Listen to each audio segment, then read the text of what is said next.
Two investors buy similar homes in Bowling Green. One turns theirs into a short-term rental and starts bringing in more money each month. But here's what most people don't realize. That doesn't always mean they're making more profit. And in some cases, it actually means the opposite. So before you decide how to invest, let's break down the real difference between short-term and long-term rentals and which one actually makes the most sense for you. If we haven't met yet, I'm Nikki Adams and I'm a realtor here in Bowling Green.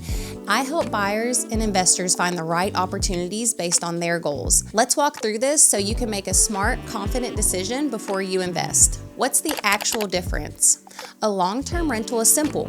You place a tenant, they sign a lease, usually for up to 12 months or longer, and they pay consistently monthly rent. A short-term rental is rented nightly or weekly through platforms like Airbnb or VRBO, and it can generate more income, but it also has a lot of moving parts. Let's talk about income.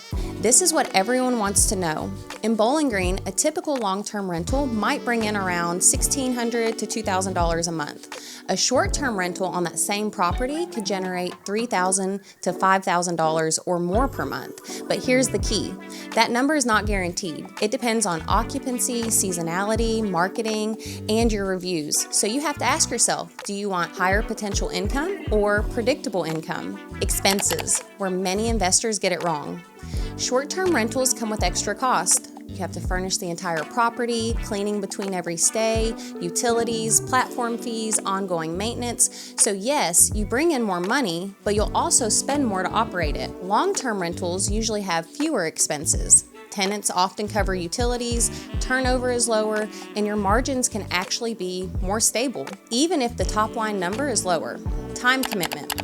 Short-term rentals are not passive. You're handling bookings, guest communications, reviews, cleaning schedules, and maintenance between stays. You can hire a property manager, but that cuts into your profit. Long-term rentals are far more hands-off once you place a tenant. So again, do you want something active or something more passive? Location matters. Not every property works as a short-term rental. In Bowling Green, properties near the National Corvette Museum, Lost River Cave, or Western Kentucky University tend to perform better for short-term stays because they attract more visitors. But outside of those areas, short-term rentals can struggle. Long-term rentals have more flexibility and typically perform well across more neighborhoods. Regulations. This is a big one. Short-term rentals may be affected by zoning rules, local regulations, or HOA restrictions, and if you don't check this before you buy, you could end up with a property that you can't legally use the way you planned. Long-term rentals, on the other hand, are usually more straightforward from a legal standpoint. Risk factor. Short-term rentals come with more variability. Your income can go up and down depending on travel trends, competition, seasonality, and your reviews. Long-term rentals are a little more stable, but still have risks like vacancies or tenant issues. Both strategies have risk, just in different ways. And in a second, I'll tell you which strategy I'm seeing most investors choose right now in Bowling Green, because it may not be what you expect. Right now, I'm seeing many investors lean toward long-term rentals for stability.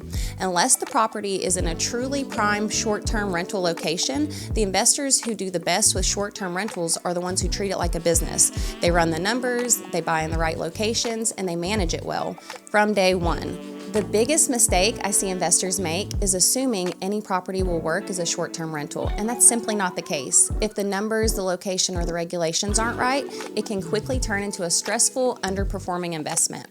So which one is right for you? If you want a higher income potential and you're okay with being more involved, short-term rentals may be a great fit. If you want consistency, stability, and less day-to-day management, long-term rentals may make more sense. There's no one-size-fits-all answer. It comes down to what your goals and your strategy are. If you're thinking about investing in Bowling Green, I can help you run the real numbers on a property before you buy. Just send me the address or message me the word invest and I'll take a look at it for you. And if you want more videos about investing, buying, or living in Bowling Green, make sure to subscribe. I post new content every week.